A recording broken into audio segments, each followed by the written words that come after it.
and to anchor the plenary session of the platform will be no lesser personality than the Bishop of Sokoto, Father Matthew Hassan Kukah.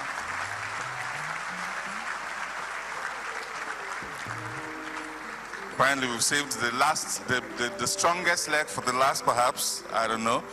But Bishop Kukah is the current Bishop of the Catholic Diocese of Sokoto. Bishop Kukah has vast years of experience working with the church in the academia and as a respected statesman in Nigeria. He is a PhD holder from University of London School of Oriental and African Studies in 1990. He is also a Senior Rhodes Fellow at Oxford University. As a statesman, he has served notably as a member of the Human Rights Violations Investigation Commission, Federal Government of Nigeria, and chairman of the Ogonishel Reconciliation Committee. Ladies and gentlemen, let's put our hands together as we receive to the platform 2017 Bishop Matthew Kukah.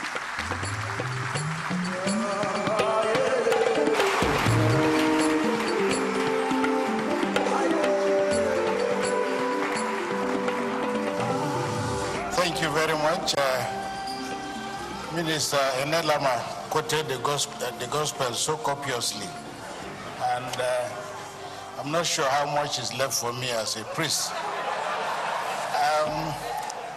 Let me thank my brother Poju and really associate myself with what everybody has said about how timely and how important this platform has become. You know, listening to the Honorable Minister, he's spot on some of the issues of our country. But then our obsession with photocopies, you know, we love to photocopy from elsewhere without the discipline to face the hard work. I got a message from somebody who said, you know, I grew up with my grandmother, and like all grandmothers, all these stories that will help you through life. And he said, you know, if you see a beggar, a poor person, and you laugh at him, you could become like that person. And but somebody said to me, he said, you know, my grandmother also told me the same thing. I've been looking like Aliko Dangote in the newspapers. I've tried to see Aliko Dangote. I've traveled to Lagos to see Aliko Dangote. I've laughed at him on television. I've laughed at him on the newspapers. And I'm nowhere near becoming like Aliko Dangote. But some of the issues I would like to speak to, because when Poju asked me and gave me a topic, he said I should speak on restructuring. And I said, well, I actually wanted to speak on what I call the weakness of power. Some of which Patu told me actually made reference to, and I think some of those things have also come through. But I worry about our collective cynicism, about our country, and I worry that when you speak in favor of Nigeria, Nigerians will think that either you're looking for a position or government must have offered you something. And it's a very worrying thing because we have all become obsessed, you know, with the whole idea that our country is not working, and we're the ones who are facing most of the problems of the world. Next week, I'm going to England, and I will be speaking in about 5 different cities about what is happening in Nigeria. I remain incurably optimistic because, and I will say it at the end, this is a heck of a country. It's a great country. We made all our mistakes. But I worry because I hear people say, maybe, you know, when Nigerians are frustrated, they say, you know, imagine a great country like ours, our name came from the mistress of Lugard. They say, we didn't even name ourselves. But if you live in Nigeria, you know that names have meanings, and you can always tell. You know, if you have a name like Good Luck, you know where you're likely to end up. And when you hear a woman tell you that her daughter's name is Patience, it tells you probably what she had to go through with her husband before she had her baby. But the notion, which has become very popular, that people make reference to the late Chief Obafemi Awolowo, who said that Nigeria is a mere geographical expression. And they think that that saying is actually original to Chief Awolowo. It isn't. Actually, that statement was made by Count Metternich, a European statesman, during a conversation about Italy. And at that time, Italy was an agglomeration of kingdoms and different kinds of societies, monarchies, and so on. And he said, Italy is simply a mere geographical expression. And this was far back in 1814. But by 1870, Italy had gotten its act together. The story is now different.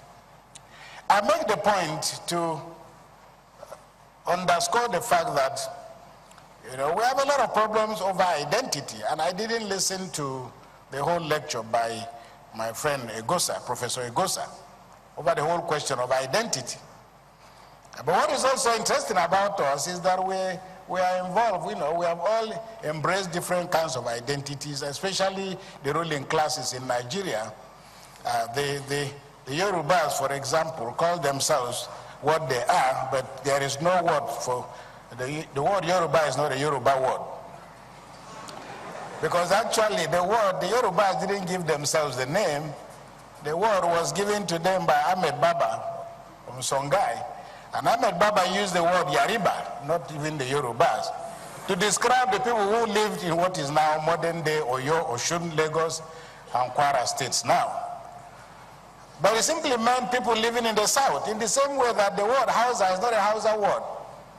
And the Hausas didn't give themselves the name. It was simply given by, again, the same Ahmed Baba who was living in Songhai. And Songhai, as you know, is in modern day Niger. He just used the word to refer to people who are living to the south of Niger. In the same way that we are very proud, we know of a people called the Igbo people, but the Igbo people, Igbo is not an Igbo word. Because actually, Igbo is not an Igbo word. The word Igbo actually was used by the people of Onitsha, who were largely monarchical and felt a sense of contempt for other uncultured people who lived around them. So they used the word to describe others. But now it has been adopted, and of course there are people who call themselves Igbo. If